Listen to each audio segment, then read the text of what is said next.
Hammaga assalomu alaykum. Bugun sizlar bilan array metodlari bo'yicha 3-darsimiz. Bugun ko'radigan metodimiz array shift metodi. Shift metodi arrayning boshidagi birinchi elementni olib tashlaydi va shu elementni o'zini qaytaradi, ya'ni o'chirgan elementini qaytarib beradi. Asosiy sintaksis array chaqiriladi va shift metodi chaqiriladi. Array bironta arrayni o'zida saqlab turgan o'zgaruvchi. Parametr olmaydi, natija o'chirilgan birinchi elementni qaytaradi. Faqat arrayni boshidagi elementni o'chiradi, oxiridagini emas. Oddiy misol, buni kopirovat qilib olamiz va bu yerga o'tib tashlaymiz. Fruits degan array e'lon qilingan, olma, banan, uzum degan ma'lumotlarni saqlaydi va remove degan o'zgaruvchi e'lon qilingan fruits shift. Ya'ni fruits arrayga murojaat qilinib shift metodi chaqirilgan. Shift metodi fruits arraydagi birinchi element olmani o'chirish kerak. Console logga chaqirilgan fruits array chiqarilgan va banan va uzum qolganini ko'rishimiz mumkin. Va console logga remove degan o'zgaruvchi yo'qotilgan va olma degan o'zgaruvchini ko'rishimiz mumkin. Ya'ni shift qaytargan ma'lumot remove degan o'zgaruvchiga saqlanyapti. Terminalni ochib olaman. Not arrays.js deb ishga tushiramiz. Natija ana array birinchi olma va banan va uzum chiqyapti. Ya'ni bu yerda faqat banan, uzum qoldi, ya'ni olmani o'chirib tashladi shift metodi. Array boshidagi element va olma chiqyapti, ya'ni bu remove. Remove o'zgaruvchidagi shift o'chirib tashlagan element chiqyapti.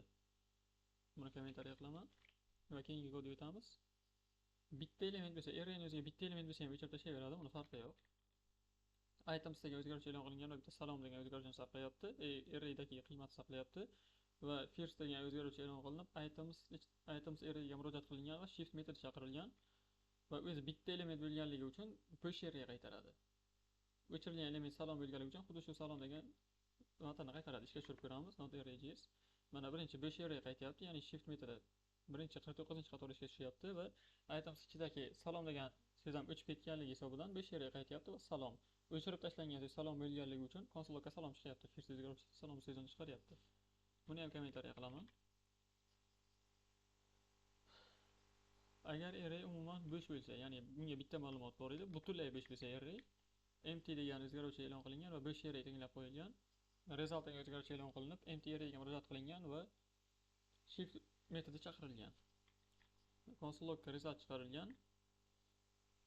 Ishga tushirib ko'radigan bo'lsak, natija undefined. Chunki array bo'sh, ya'ni uni ichiga hech narsa yo'q, o'chirib tashlangan elementni ham qaytara olmaydi. Shuning uchun undefined. Agar biz empty ni o'zini chiqaradigan bo'lsak, bo'sh arrayni o'zi qaytish kerak.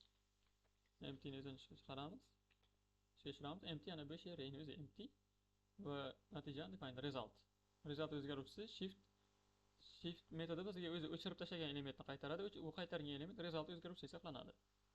Ya'ni result o'zgaruvchiga hech narsa tushmagani uchun natija undefined bo'lyapti. Bugungi darsimiz shundan iborat edi. Hammaga rahmat.